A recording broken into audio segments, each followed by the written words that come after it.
Hey, welcome back to our exciting episode of Attack Productions. Today I got Trevor with us, and today he has brought us new set 16 stuff, Champa. Like always, just buttons. Feel free to click them. They're there for a reason. But let's get into this. Yeah, so I kind of like transitioned into green last set with green boo, so I had the staples for it, and none of the new blue stuff seemed to tickle my fancy right away. So I decided to play Champa since a friend of mine was going to play Beerus, so it was, kind of evened out that way. Champa, you start with 5 life as opposed to the standard 8. Activate main, you turn it sideways, you draw a card. If you don't have any battle cards in play, you play a U6 with an energy cost of 2. Awaken, you have to have 2 life. The upside to it, though, is you draw 3 and untap 1. The Awaken side, auto is basically the same as the other side, except you actually get an attack with it, as opposed to just turning it sideways. The auto once per turn Spirit Boost 1 is when one of your green Universe 6 battle cards attacks and KOs an opponent's battle card. You may choose that card and restand it. It comes in handy later with specifically a hit card would be the time that you would usually use this. The Unison package. We are running 2 Vegeta, obviously, because it's literally like debatably the best green Unison in the game. And then Whis. We run Whis instead of autos because Whis' Empower Auto Limit 1 is actually useful. Force them to drop a card, whereas Vados KOs a card. This is just better. Because you want to be KOing stuff with your battle cards, not with your Unison. Activate main +1. If you don't have a field extra card in play, play the Nameless Planet from your deck. The Empower green actually comes up more often than I thought it would, just because you tap 1 and you make them drop 1. It actually works out really well. Referee. I only run this at a 1-up. Mostly because if somehow I get to where I have 4 cards underneath Planet to win the game, an opponent may choose to not play anything on their turn, fearing that I could somehow KO it. So this will basically make them reveal their hand and be able to play it. This is basically a worse Broly Crown of Retribution in that sense, because you can only peep their hand if they have no battle cards in play. So it's harder to get off. It also allows you to find the Nameless Planet if you don't see Whis or a Nameless Planet in your opening hand, so it's one extra way of finding it, which is mainly the reason I'm running it at this point. Right now I'm running 2 Nameless Planet. Honestly, I might just add 1 and not remove anything, because tonight I got to the super unlucky happenstance of both ending up in my life.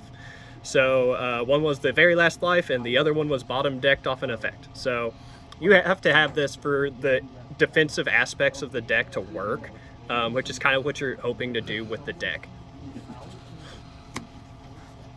Because the way it works, these are the guys that you're playing off of the leader, Kaba, Magetta, and Frost. If you go second, you want to see this guy. If you go first, you want to see one of these guys.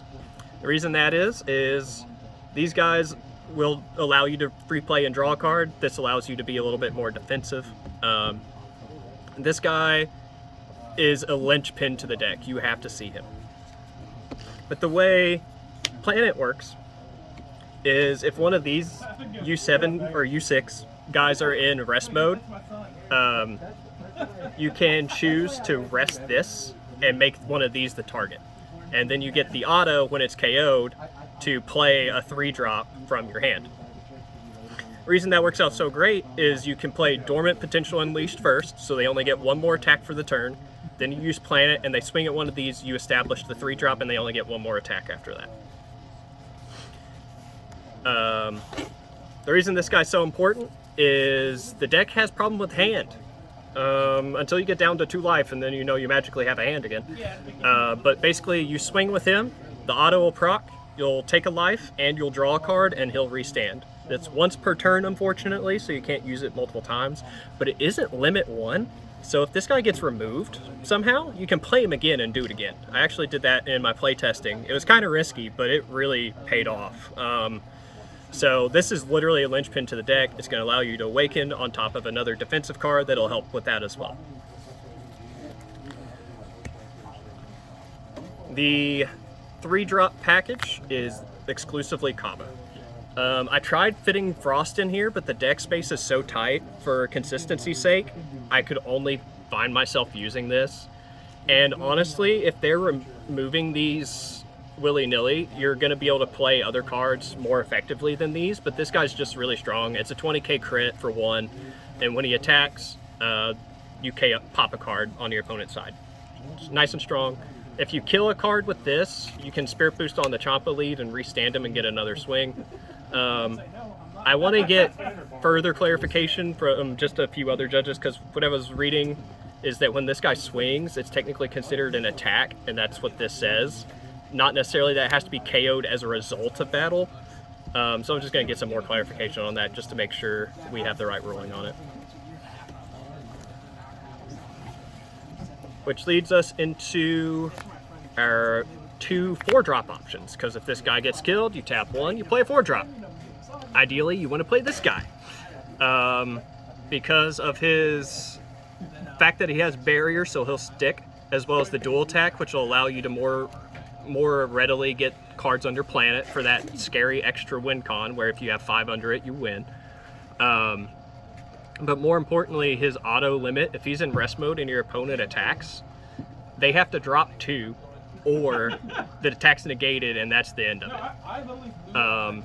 A lot of the times, they'll wait to see what you do from that point, because the auto timing on this is weird, and it's something that I kind of overlooked but prior to tonight, because if this will proc on their swing, and then if you play dormant, most of the time they'll just go, I'm done. Or if you try to play the Majin Buu that is, forces Bupo, then they'll just go, okay, I'm done, and not drop anything. It can shut down a turn in that sense, but it's not as killer as I thought it was, so you kind of need to learn to space those counters out a little bit differently when this guy's on board. Leads into this, though. This is a surprising amount of work. If you have no battle cards on field, they'll be removing them via skill because they don't want you just going up them for 1 energy. But this guy's literally just 2, so it's not that much more. You play him, you draw a card, and then you choose one of your opponent's battle cards and KO it. So it doesn't go under planet, but the just the pressure of a double strike barrier for 2 energy is really good.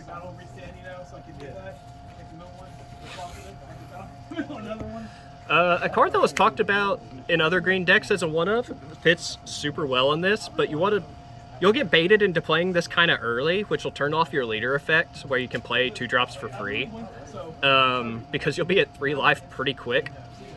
But he's still a very strong card. You probably want to try and play him turn 3-ish, because at that point you're not going to be playing 2 drops for free anyway.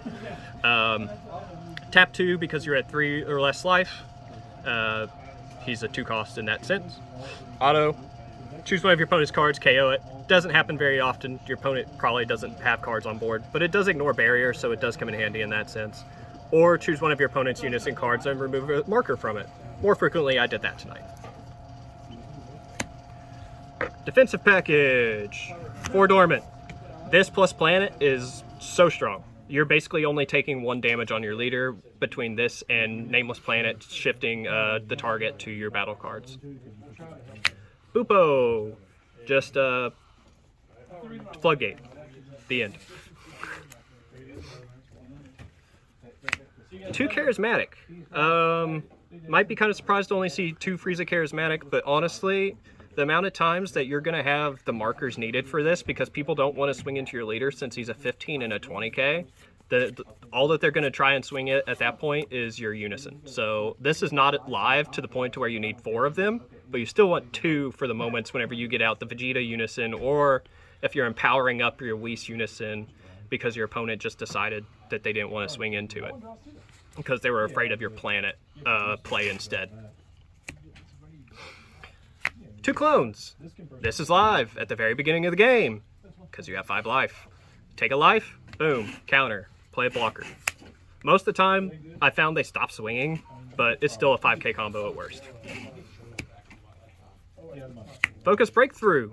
This is more of a meta call than anything, with yellow being crazy popular with Mecha Frieza. and or other Floodgates, this prevents them from ever even being played. So that means their counterattack never takes place. Well, the counterattack itself takes place, but the flood effect does not take place due to the wording on those cards. So this prevents that tap nonsense from Mecha Frieza. This prevents the drop 2 from Bupo and Topo. It's so clutch because you're going to be at 4 life super quick between Kaba or your opponent at least taking you down 1, or you using homicidal clones.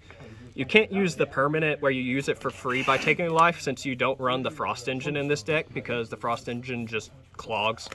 But you're going to have an energy open to use it most times. I run 4 of these because I don't own Paragus. If you own Paragus, run Paragus. Otherwise, run this. 1 Champa, great on hit, the dual attack hit, or on the SCR that you run in the deck, or on the Overrealm card you run in the deck. It's a 1-of, it's a Champa, it works. Unfortunately, it doesn't have the U6 tag, so you can't search it with like the 1-drop option if you want to run that. Honestly, I thought about the various SCRs, and I think this is the best one in conjunction with Dormant and Nameless Planet and a 40k blocker. You can set this guy up, and if he's not removed, he's going to stick, and he's going to prevent you from taking that last 2 damage between all your other tools. The extra drop 2 when you get this guy out early is great. The fact you have a 40k swing in twice, if you want to, into opponent's battle cards for Planet, it's just synergizes so much better than the other options for your win cons.